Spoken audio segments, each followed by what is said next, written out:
માં તમારું સ્વાગત છે। આજે બનાવીશું સુરતના ખૂબ જ ફેમસ ઈદડાની રેસીપી। તો ચલો પરફેક્ટ માપ સાથે રેસીપી શરૂ કરીએ। રેસીપી પસંદ આવે તો વિડીયોને લાઈક અને ચેનલને સબસ્ક્રાઇબ કરવાનું ના ભૂલતા।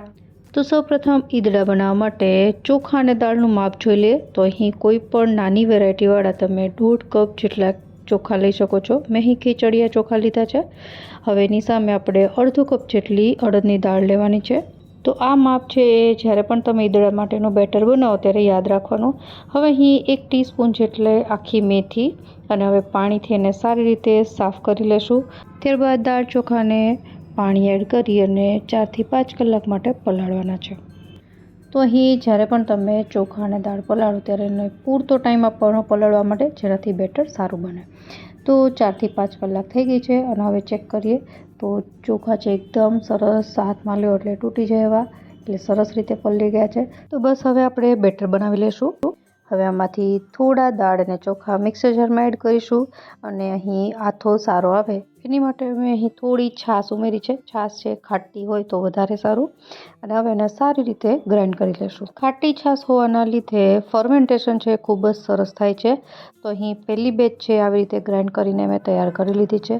આ જ રીતે હું બીજી બેચ પણ તૈયાર કરી લઈશ।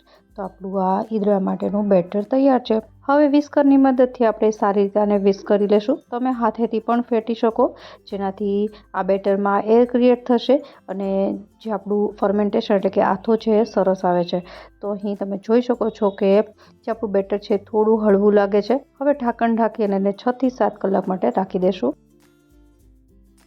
તો 6 થી 7 કલાક પછી આપણે ચેક કરીએ તો આથો એકદમ સરસ આવ્યો છે અને જે બેટર છે એ ફૂલીને ડબલ થઈ ગયું છે। તો બસ આપણું આ ઈદડા માટેનું બેટર એકદમ પરફેક્ટ ફર્મેન્ટ થઈ ગયું છે। હવે સારી રીતે એક વખત મિક્સ કરી લીધા બાદ સૌપ્રથમ આપણે આમાં મીઠું ઉમેરીશું સ્વાદ પ્રમાણે। અને અહીં મીઠાની સાથે જ મેં થોડી ખાંડ પણ ઉમેરી હતી, કારણ કે આ બેટર છાશ નાખવાને લીધે એકદમ ખાટું થઈ ગયું હોય છે। તો થોડી ખાંડ નાખવાથી બેલેન્સ બની જશે। અને ખાંડ જ્યારે મેં એડ કરી ત્યારે શૂટિંગ છે એ બંધ થઈ ગયું હતું, તો એનું શૂટ નથી થયું, પણ તમે 1 ટેબલસ્પૂન જેટલી ખાંડ નાખી શકો। હવે એક વખત મિક્સ કરી લીધા બાદ સૌથી છેલ્લે 1/4 ટીસ્પૂન જેટલો બેકિંગ સોડા અને થોડો લીંબુનો રસ। લીંબુનો રસ છે સોડાને એક્ટિવેટ કરે છે અને તમે સોડાની જગ્યાએ ઈનો ફ્રૂટ સોલ્ટ પણ એડ કરી શકો। અને હવે એને સારી રીતે વિસ્ક કરવાનું છે એકસાથે। અહીં તમે જેટલી પ્લેટ બનાવો એમાં અલગ અલગ સોડા એડ કરવાની જરૂર નથી, એકસાથે તમે બેટરમાં એડ કરી દો તો પણ ચાલે। તો આપણું આ ઈદડા માટેનું બેટર રેડી છે।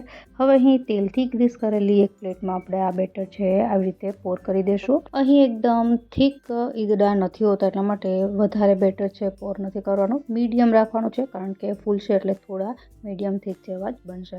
હવે ઉપરથી થોડો મરીનો પાવડર, થોડી ઝીણી સમારેલી કોથમીર અને હવે આને સ્ટીમ કરવાનું છે સ્ટીમરમાં। તો હાઈ ગેસની ફ્લેમ પર 10 થી 15 મિનિટ માટે એને સ્ટીમ કરી લેશું। અને ત્યારબાદ ચેક કરીએ, છરીની મદદથી ચેક કરીએ અને છરી એકદમ સાફ આવે એનો મતલબ કે ઈદડા પરફેક્ટલી સ્ટીમ થઈ ગયા છે। તો એક પ્લેટ રેડી થઈ છે અને બીજી પ્લેટ પણ આપણે રાખી દઈશું।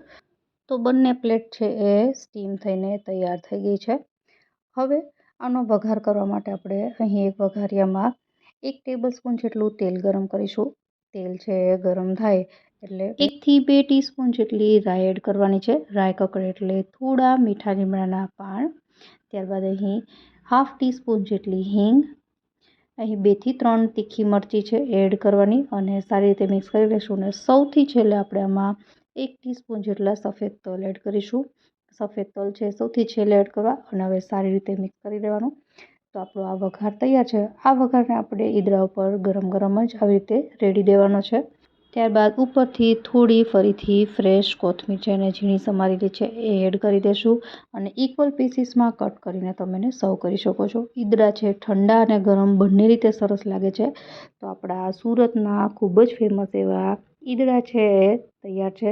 તમે વિડીયોના સ્ટાર્ટિંગમાં જોયું એમ એકદમ સોફ્ટ અને ફ્લફી બને છે, અંદરથી જાળીવાળા।